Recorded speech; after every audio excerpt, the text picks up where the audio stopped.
മൂന്നാമൻ. ആധുനിക കാലത്ത് കുടുംബ ബന്ധങ്ങളിൽ കണ്ടുവരുന്ന വിള്ളലുകളും അവിഹിത ബന്ധങ്ങളും കേവലം വ്യക്തിപരമായ തെറ്റുകൾ എന്നതിലുപരി ഒരു സാമൂഹിക വിപത്തായി മാറുകയാണ്. ഒരു കുടുംബത്തിന്റെ സ്വകാര്യതയിലേക്കും വിശ്വാസത്തിലേക്കും ഒരു മൂന്നാമൻ കടന്നു വരുന്നതും അതിന് വീട്ടിലുള്ളവർ തന്നെ വഴി തുറന്നു കൊടുക്കുന്നതും ഉണ്ടാക്കുന്ന ആഘാതങ്ങൾ വളരെ വലുതാണ്. പലപ്പോഴും സഹതാപമോ സൗഹൃദമോ നടിച്ചായിരിക്കും ഒരു മൂന്നാമൻ കുടുംബത്തിലേക്ക് പ്രവേശിക്കുന്നത്. പങ്കാളികൾക്കിടയിലുള്ള ചെറിയ പിണക്കങ്ങളോ ആശയവിനിമയത്തിലെ കുറവോ ഇവർ മുതലെടുക്കുന്നു.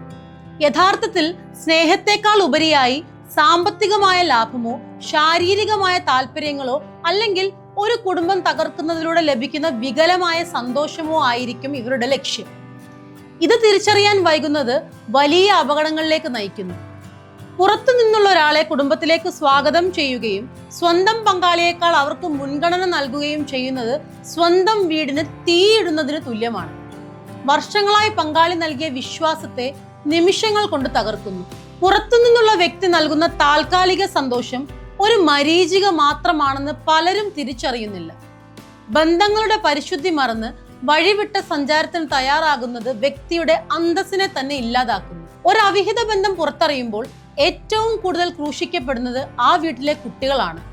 മാതാപിതാക്കളിൽ ഒരാൾ മറ്റൊരാളെ ചതിച്ചു എന്നറിയുന്നത് കുട്ടികളുടെ വ്യക്തിത്വ വികാസത്തെയും അവരുടെ ഭാവിയെയും ദോഷകരമായി ബാധിക്കും.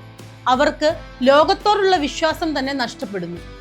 മുതിർന്നവർ ചെയ്യുന്ന തെറ്റിന് മക്കൾ സമൂഹത്തിന് മുന്നിൽ തല താഴ്ത്തേണ്ടി വരുന്നു.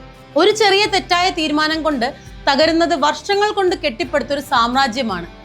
വീട് എന്നത് കേവലം 4 ചുവരുകളല്ല, അത് പരസ്പര വിശ്വാസത്തിന്റെ ആകത്തുകയാണ്.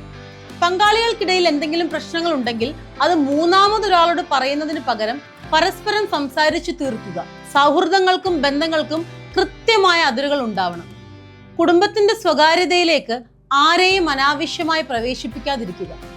ഏതൊരു തെറ്റായ വഴിയിലേക്ക് പോകുന്നതിന് മുൻപും സ്വന്തം മക്കളുടെ മുഖം ഓർക്കുന്നത് ഒരു പരിധിവരെ ഇത്തരം തെറ്റുകളിൽ നിന്ന് പിന്തിരിപ്പിക്കാൻ സഹായിക്കും. കുടുംബം എന്നത് ഒരു പവിത്രമായ സ്ഥാപനമാണ്. ബാഹ്യശക്തികൾ അതിലേക്ക് നുഴഞ്ഞു കയറുന്നത് തടയാനും ബന്ധങ്ങളെ സംരക്ഷിക്കാനും ഓരോ വ്യക്തിക്കും ഉത്തരവാദിത്തമുണ്ട്. അല്പനേരത്തെ ആനന്ദത്തിനു വേണ്ടി ആയുസ് മുഴുവൻ സമ്പാദിച്ച സ്നേഹവും ബഹുമാനവും പണയം വെക്കാതിരിക്കുക.